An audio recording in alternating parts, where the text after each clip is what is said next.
பூரி உருளைக்கிழங்கு மசாலா செய்ய போகிறோம். இப்போ பூரிக்கு மாவு பிசைஞ்சிடலாம். இப்போ உப்பு சேர்த்துக்கலாம். மாவுக்கு தேவையான அளவு உப்பு சேர்த்துக்கிட்டேன். இப்போ கொஞ்சம் கொஞ்சமாக தண்ணி சேர்த்து நல்லா பிசைஞ்சிக்கலாம். பூரிக்கு ரொம்ப தண்ணியாக மாவு இருக்கக்கூடாது, கொஞ்சம் கெட்டியாக தான் இருக்கணும். சப்பாத்தியாக இருந்தால் கூட பரவாயில்ல, பூரிக்கு கொஞ்சம் கெட்டியாக தான் மாவு பிசைஞ்சிக்கணும்.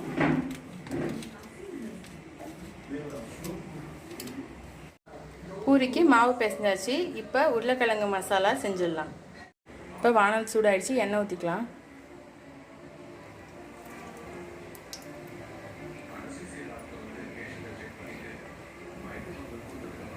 இப்போ அதில் தாளிப்புக்கு கடுகு ஜீரகம் சேர்த்துக்கலாம்.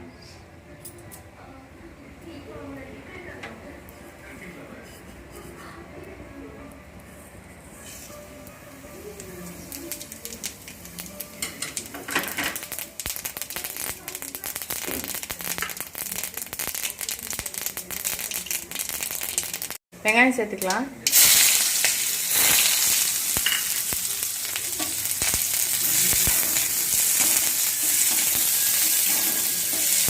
வெங்காயம் நல்லா வதங்கட்டும்.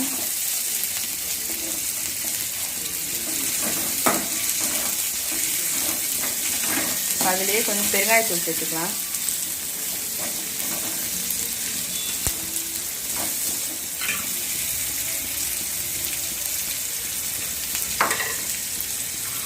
வெங்காயம் வதங்கிறதுக்கு உப்பு சேர்த்துக்கலாம்.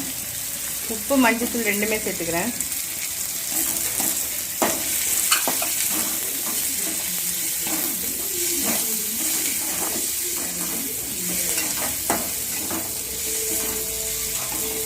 இப்போ தண்ணி கொதிச்சிருச்சு, உருளைக்கிழங்கு சேர்த்துக்கலாம்.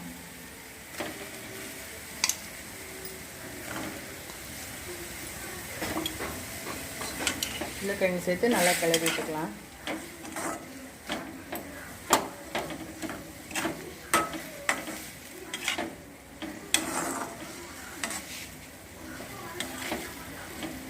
கொஞ்ச நேரம் நல்லா கொதிக்கட்டும். அதே உருளைக்கிழங்குலாம் நம்ம வேக வச்சு தான் எடுத்துருக்கோம். இருந்தாலும் இன்னும் கொஞ்சம் நேரம் அந்த தண்ணியோடு சேர்த்து நல்லா கிளறிட்டு வரட்டும். அப்போ கரெக்டாக இருக்கும். இப்போ ஆஃப் பண்ணிடலாம். இது கொஞ்சம் ஒரு 5 நிமிஷமாவது கொதிக்கட்டும். பூரி எல்லாத்தையும் திரட்டி எடுத்துகிட்டு வந்தாச்சு. இப்போ எண்ணெய் சட்டியில் எண்ணெய் ஊற்றி சூடு பண்ணி வச்சுருக்கேன். இப்போ நம்ம திரட்டி எடுத்து வந்த பூரியை போட்டு பொரிச்சு எடுத்துக்கலாம். இப்போ பூரியை போட்டு எடுத்துடலாம்.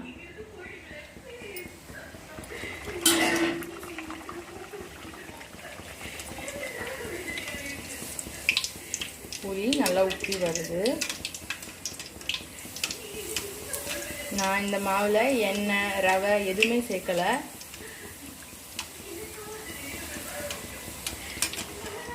திருப்பி போட்டுடலாம்.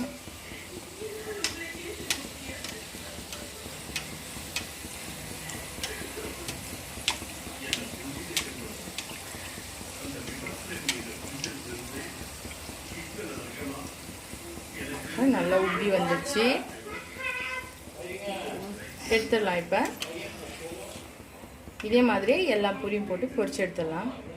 பூரி உருளைக்கிழங்கு மசாலா தயாராகிடுச்சு.